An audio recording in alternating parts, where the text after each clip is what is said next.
Hi guys and welcome back. Now there comes a times when the cameras turn off and reality checks in. And that moment is happening right now for Prince Harry and Meghan. We have all watched the Montecito experiment play out over the past few years. It began as a fairy declaration of freedom, independence, and breaking away from a toxic institution. But today, the narrative has drastically shifted. The multi-million dollar corporate deals are collapsing. The Hollywood elites are quietly distancing themselves. And then suddenly, rumors are spreading that the Sussexes want back to the royal fold. For millions of people who have always criticized their decisions, this is not a surprise. It looks like an ultimate reality check. Let's talk about why the public criticism is out of deep sense of fairness, and why this sudden urge for reconciliation looks less like a family healing and more like a corporate survival strategy. In order for us to understand why the critics feel so vindicated, we have to go back in time.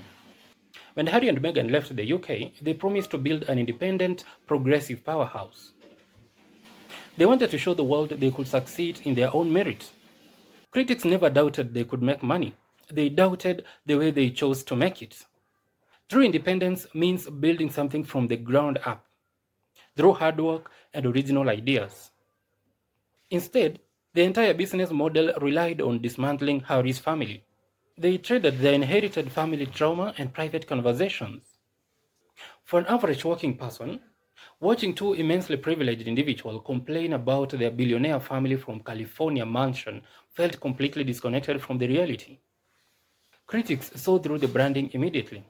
It wasn't a financial independence, it was the monetization of a family feud. We can all agree that titles can open great doors for you, especially in this entertainment industry. But the content that you will produce is the one that will keep you in that room. The collapse of their Spotify deal was a huge turning point. And at the same time, the Netflix deal have also faced similar scrutiny, with their projects being shelved and audience are turning out. You know why? Because the public have already experienced fatigue with this Sussex story. When you tell a similar story severally, your audience seems to get bored. And that is what is happening with the Sussexes. They have been telling this story about the toxicity of the royal family every other time until the audience are no longer interested in it.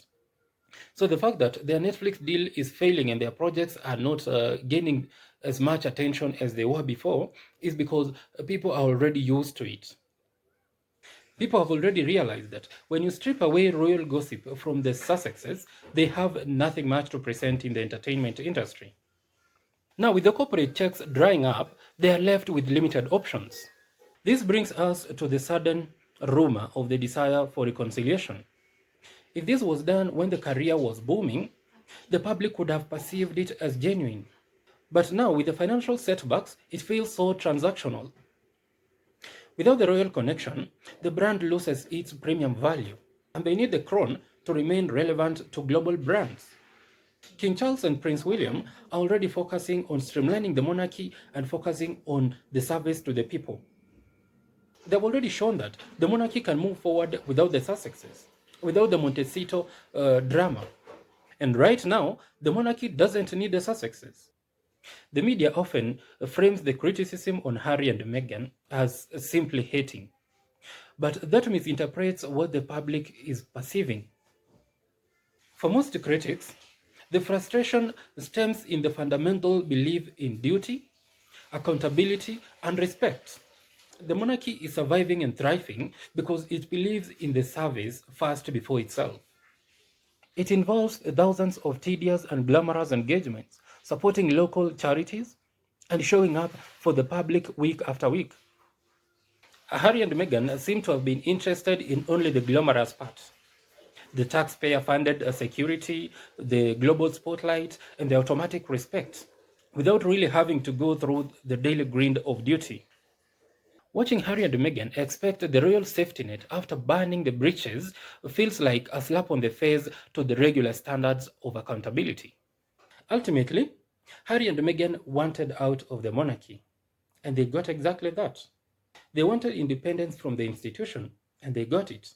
Now, with the recent harsher realities, they should not use reconciliation as a business pivot.